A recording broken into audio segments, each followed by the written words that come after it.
용인에 28평 아파트 내 집 마련을 하셨는데 지금은 남편분이랑 서울 6평의 집에서 살고 계시다고 들었거든요. 작년 10월에 6평으로 왔고 올해 10월에 9평으로 이사를 했고 여기서는 이제 전세로 살고 있어서 아마 2년 정도 9평에 살 것 같고 네 그렇습니다. 그래서 사실 저는 서울로 오겠다는 고민을 되게 오래 했었는데 용인에 집이 있다 보니까 이게 쉽지가 않았어요. 전세도 빠져야 되고 막 알아본 거는 80개 정도 알아봤거든요. 서울집을 실제로 집을 아니요 6평까지 절대 처음부터 저도 사람인지라 28평에서 갑자기 6평 가는 거는 누가 막 거의 부모님의 유언이 아닌 이상 바로 그렇게 될 일은 거의 없고 알아보다 보니 이제 점점 막 18평을 보니까 막 숨이 막히는 거예요. 그때 당시에는 28평에 살았으니까 아 여긴 안 되겠다 하면서 넓히다 보면 점점 분당까지 가는 거예요. 근데 사실 용인에 사신 분들은 서울까지 가려고 하다가 분당을 가면은 굳이 또 이사를 해야 되나 이런 생각이 들어요. 왜냐면 그 경기도 분들은 고민하실 텐데 우리에게 20분은 충분한 시간이거든요. 그래서 굳이 20분 줄이자고 내가 분당까지 와야 되나? 이 돈을? 약간 아까운 거예요. 그래서 막 정말 그 수많은 고민 끝에 우리가 서울을 왜 가냐라는 본질적인 또다시 이제 저희끼리 이제 미니 워크샵 그런 시간을 가졌고 고속도로에 버린 시간이 하루에 평균 3-4시간? 진짜 많으면 뭐 적게는 1-2시간. 그래서 이게 너무 아까운 거예요. 왜냐면 가면 1시간, 오면 이제 또 1시간. 그래서 특히 막히면 뭐 3-4시간, 비 오면 3-4시간. 그래서 이게 너무 시간 낭비고 특히 남편이 허리 통증 이슈가 점점 심해지는 거예요. 이 운전을 오래 하니까. 그래서 이건 진짜 안 되겠다. 그리고 기름값도 장난 아니었어요. 그래서 이걸 옮기는 게 전반적으로 낫겠는데? 라는 생각이 들었고 그리고 무엇보다 사실 시간이 제일 20대의 1시간은 추후 나의 노후의 한 일주일 같은 시간인데 이 시간을 우리가 너무 막 쓰고 있다라는 생각이 들었어요. 그래서 진짜 급한 날은 막 서울 모텔에서 막 자기도 하고 이랬거든요. 그래서 여러 가지 그 사안들을 통해서 우리는 서울에 무조건 역세권이어야 되고 적어도 지하철 2개 정도 지나갔으면 좋겠고 항상 가는 몇 군데가 있었어요. 뭐 예를 들면 잠실, 강남 뭐 이런 몇 군데에서 가장 주요 요충지였으면 좋겠다 해서 이제 그런 결정을 하게 됐죠. 6평 살 수 있어요? 성인 2명이? 근데 저희가 진짜 잠만 자요. 서울에 오고 나서부터는 진짜 치열하게 일만 하거든요. 그래서 잠만 잔다고 생각하면 오히려 괜찮았던 것 같아요. 그리고 이렇게 뭔가 다이소도 있고 막 올영도 있고 그런 초초초 역세권의 삶을 누리는 게 기뻐서 6평인 건 안 보였던 것 같아요. 그래서 오히려 저는 지역에 있어서 타협하지 않게 잘했다라는 생각을 그때 했었어요. 왜냐면 지역을 또 애매하게 타협하고 막 애매하게 10평 중후반대로 갔으면 이도저도 아니었을 텐데 극 역세권에 이제 6평 이렇게 돼버리니까 그 역세권의 삶이 오히려 좋더라고요. 그래서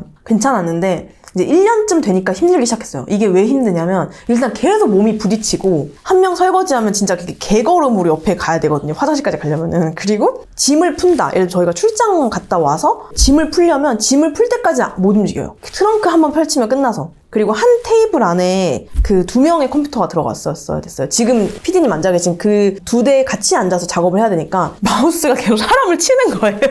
그리고 한 명이 집에서 약간 좀 오래오래 일해야 될 때 있잖아요. 새벽까지. 그때 한 명이 못 자요. 불이 하나라서. 그래서 이제 이건 진짜 아닌 것 같다. 1년 재계약할까 말까 고민하다가 우리 한 2-3평만 옮기자. 왜냐면은 차가 있으니까 역도 잘 안 쓰더라고요. 그러니까 역세권일 필요가 없었던 거예요. 그래서 역세권이 아닌 빌라로만 가도 우리 좀 괜찮지 않을까 해가지고 이제 그렇게 옮기게 됐어요. 28평 사시다가 지금 어쨌든 6평, 9평 사시면은 생활비라든지 거주비라든지 많이 아낄 수 있을 것 진짜. 같다는 근데 또 이게 용인과 서울이잖아요. 그래서 일단 기본적인 밥값이나 이런 게 막 엄청 차이 나는 편은 아니지만 어쨌든 차이가 조금 나긴 했고 근데 어쨌든 제가 차나 이런 것들을 다 중고차로 바꾸고 이러다 보니까 전반적으로 엄청 아껴졌죠. 한 100 이상은 아끼는 것 같아요. 어쨌든 저희가 서울 중심지라는 걸 절대 포기 못 했거든요. 그래서 당장의 비용은 거의 28평대랑 거의 비슷할 수도 있어요. 근데 저희가 여기서 아끼는 시간값을 계산하면은 정말 어마어마한 비용을 아끼고 있는 것 같아요. 그래서 그 지점이 사실 힘들었어요. 20대일수록 몸으로 때우는 게 많잖아요. 그러니까 시간을 돈으로 바라보는 게 되게 어렵거든요.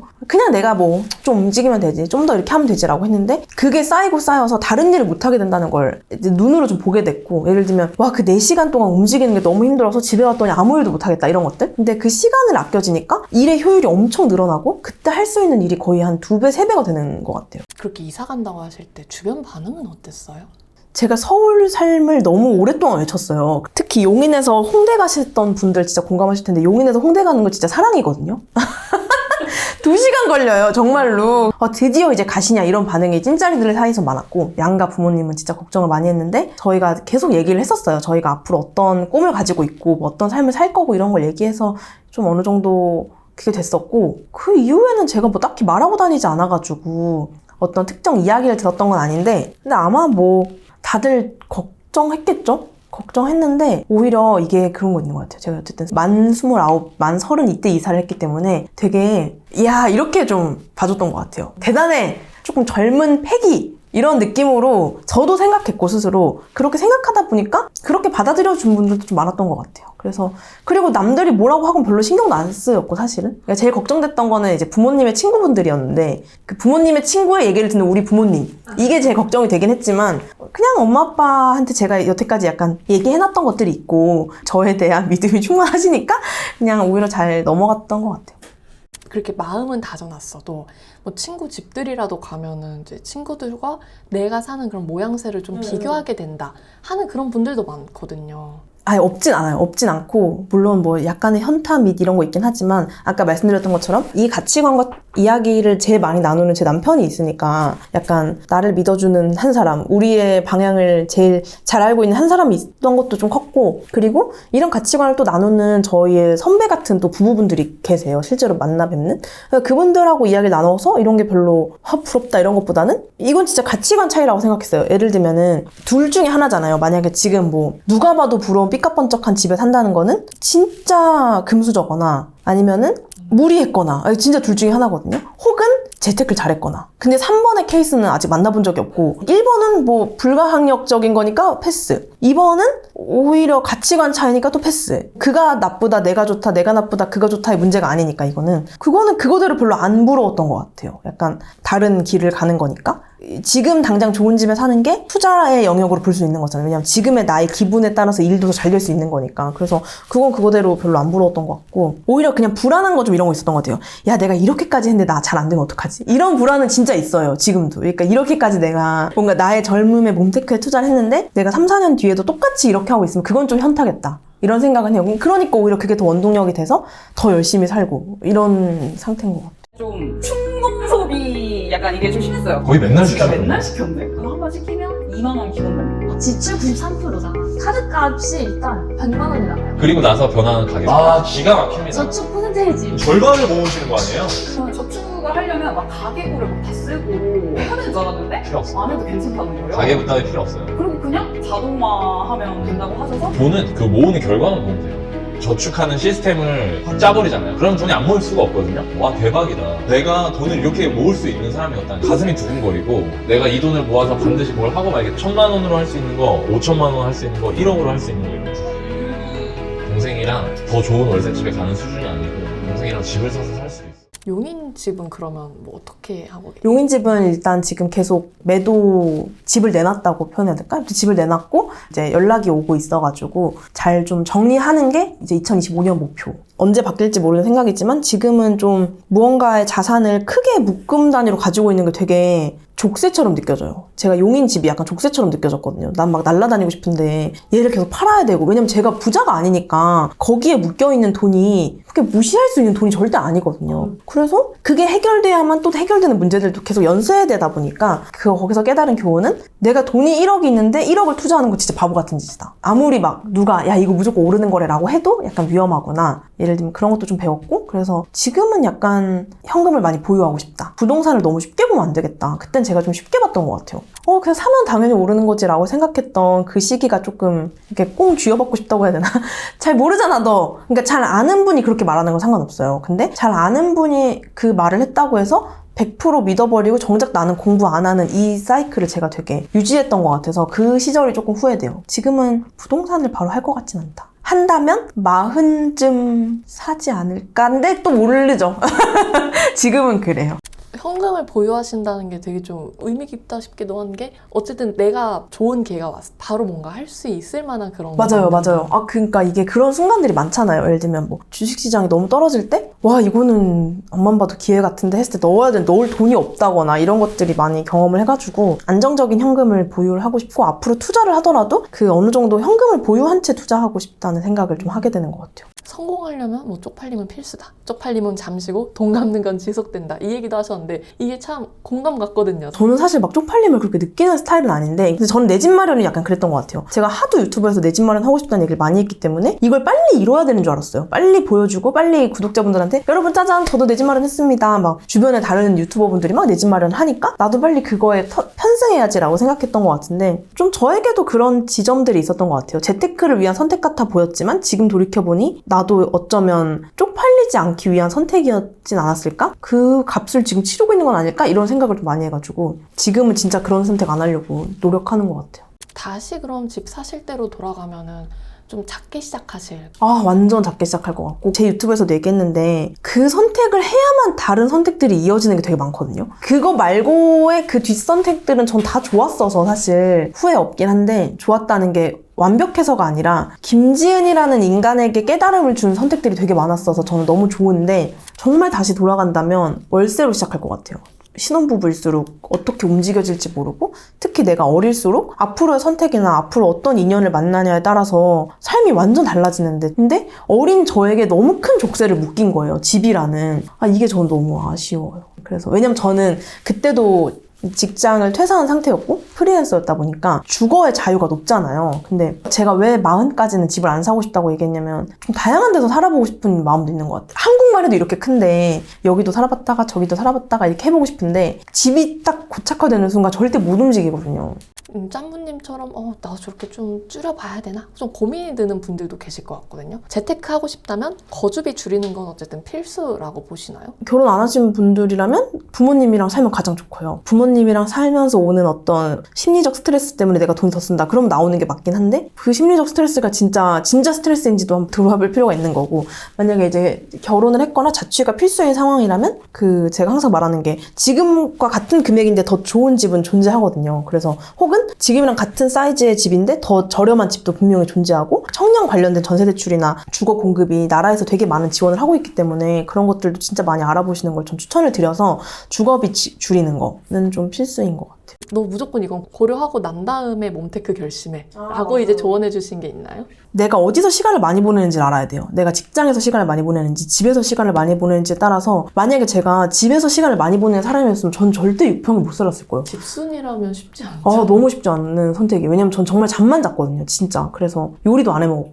인덕션을 아예 가렸어요. 6평 살 때는. 왜냐면 그마저도 수납으로 안 쓰면 아예 불가능한 집이어가지고 그러니까 그 정도로 저는 거의 이제 출근하거나 사람들 만나거나 이게 다였어서 그런 것도 꼭 체크를 해보셔야 되고 집에서 많이 보내는지 외부에서 많이 보내는지에 따라서 몸테크 여부도 달라지고 그리고 사실 집이라는 공간이 나에게 힐링을 주는 분들도 있잖아요. 꼭 그 집순이가 아니더라도 난 돌아왔을 때 이 정도의 안락한 공간은 나에게 필요해 라는 것도 저는 되게 중요하다고 생각하거든요. 근데 저는 집은 되게 중요한데 의외로 집에서 막 그렇게 안락함을 느끼는 성격은 아니어가지고 그래서 정말 잠만 자는 공간으로서 집을 쓴 것 같아요. 이런 저에게는 몸테크가 잘 맞지만 아닌 분들에게는 조금 어려울 수 있는데 사실 저는 근데 20대에서 30대 초반까지는 한 번은 경험해보기 되게 좋은 것 같아요. 왜냐면 집이라는 공간을 정말 다르게 보게 되고 9평의 삶이 제가 지금 최근에도 남편이랑 그런 얘기 했는데 너무 행복한 거예요. 집에 왔는데 거실이 있어. 이게 너무 행복한데 저는 사실 부모님이 한 10년 정도 그 타운하우스라고 불리는 전원주택에 살았었고 그러니까 10년간 층에 있는 집에 살았단 말이에요. 그러니까 집이 넓은 게 되게 당연한 사람인 거잖아요. 근데 그럼에도 불구하고 6평에 한번 살아보니까 9평만 돼도 너무 행복한 거예요. 이 행복의 기준이 진짜 달라지거든요.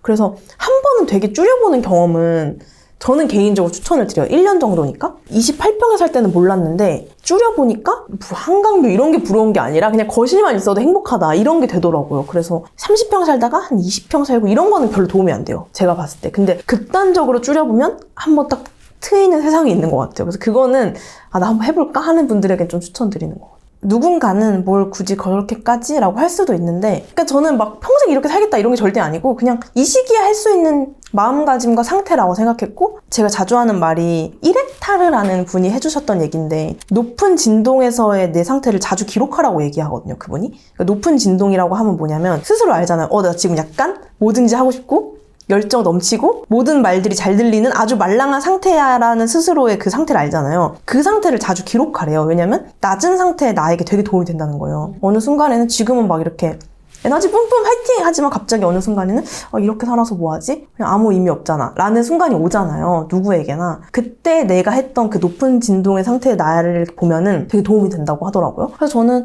이 상태의 내가 언제까지 지속될지 사실 모르잖아요. 그래서 그 상태의 나를 좀 더 그런 상태의 사람들이 많은 곳에 던져버리고 싶었어요. 그래서 도움이 됐어요. 결과적으로는. 1년간 6평에서 사셨고 지금 9평으로 이사 가셨고 그 이후에 어떤 집 평수를 계속 늘려가실 계획이신지. 제가 그 집을 살아보면서 80개 넘는 집에 갔다고 했잖아요. 그래서 제가 본 게 15평까지는 아이를 키우시더라고요. 아이 키우는 집을 많이 갔거든요. 그래서 대신에 이제 거의 짐이 막 한 방이 짐 수준이긴 한데 15평까지는 애 키우는데 문제가 없구나를 이제 확인을 했고 그러니까 아기가 걷기 전까지. 그래서 그런 이제 저희도 이제 아이 계획이 없는 게 아니어서 그런 계획들에 맞춰서 그때 선택의 폭이 넓어지기 위해서 그 지금 열심히 사는 이유 중에 하나죠. 아이가 뛰어놀기에 좀 나쁘지 않은 공간이었으면 좋겠다? 약간 이런 것들 때문에. 개인적인 경험들, 개인적인 공부들을 이렇게 주시는 이유가 있으세요? 멋들어진 이유 이런 것보다는 저는 일단 제가 어떤 클렌징 폼을 썼는데 너무 좋으면 그거 친구한테 무조건 추천해주는 스타일이거든요. 너를 위해서 막 이런 느낌보다는 그냥 좋은 게 있고 맛있는 게 있으면 약간 추천하는 병이 있는 사람인 것 같아요. 그래서 유튜브 채널을 시작했던 이유도 그냥 왜 이렇게 사람들은 소비만 자랑하고 이런 것들은 자랑하지 않을까, 내가 저축하고 이런 것들은. 그래서 이게 되게 말하기 부끄러운 영역이구나, 내가 먼저 말하면 되지, 막 이런 거에 좀 오픈돼 있었고, 그리고 원체 잘 못 숨기는 성격이고, 그래서 이런 게 막 엄청난 결심을 해야 되는 사람은 아닌데 유튜브 하면서 알게 됐어요. 그 결심이 힘든 사람이 많다는 것을. 그러니까 나를 솔직하게 말하는 게 되게 힘든 게 맞다는 건 이제 저도 인정을 하게 됐고, 그래서 저는 그럼 그게 내 강점인가 보지 하는 편인 것 같아요. 그냥 남들은 좀 어려워하는 걸 난 쉽게 말하니까 그리 어려운 일은 아닌데 남들에겐 어려울 수 있다라는 걸 이제 받아들이긴 했고, 경험담을 좀 공유하는 이유는 사실 그럴 때 너무 뿌듯해요. 그러니까 3년 전에 짬보님 영상 보고 얼마 모아서 지금 이제 전세 계약 잘 했어요, 대출금 갚았어요, 학자금 대출 갚았어요 같은 것들을 보면은 저는 그런 게 너무 신기해요. 만약에 3년 전에 굳이 제 영상이 아니어도 사실 돈을 모았겠죠. 여러 가지 이유에 의해서. 제가 5년 전에 유튜브를 하겠다는 결심을 안 했으면 이런 댓글을 제가 볼 수도 없고, 그에게 조금이라도 약간 영향을 미쳤다는 게 되게 늘 신기해하면서 하는 것 같아요. 그러니까 얼굴 모를 누군가에게 영향을 미쳤고, 그들의 하루에 조금 다른 지점을 만들었고, 그들의 1년에 조금의 성취에 도움이 됐다는 게 여전히 되게 신기하고, 사실 이제 5년 정도 되면은 그런 댓글 되게 많이 보거든요. 짬부님 덕분에 돈 모았어요, 약간 이런 것들. 근데 여전히 그게 감동적이에요. 그래서 이런 걸 나누는 것에 있어서는 열려있고 되게 여전히 저도 좋아하는 것 같고, 그리고 저도 되게 한 인간으로서, 인간은 다 외롭잖아요. 그래서 늘 자기랑 비슷한 생각을 하는 사람을 이렇게 같이 하고 싶어 하잖아요. 그래서 저도 그런 영역에 있어서 제가 예전에 대비 이런 생각이 조금 바뀌었는데 여러분은 어때요?를 늘 묻는 것 같고, 안부 묻듯이. 그래서 그런 게 저한테는 되게 즐거운 일인 것 같아요. 그냥 나도 재밌고 그도 재밌었으면 좋겠다, 이런 마음으로 공유하는 것 같고, 제가 아빠가 30에 독립하라는 말에 약간 충격받고 시작했던 것처럼 그때 진짜 아무것도 몰랐거든요. 그래서 아무것도 몰랐던 그 마음을 너무 잘 알기 때문에, 누군가는 야, 너 금리라는 뜻을 몰라? 라고 물을 수 있지만 전 진짜 몰랐거든요. 그래서 그거를 막 진짜 그 쉽고 편하고 즐겁게 알려주고 싶었어요. 모르는 거 당연해, 아무도 안 알려줬잖아, 약간 이런 마음으로 그때 저에게 하고 싶은 말도 해주는 것 같아요.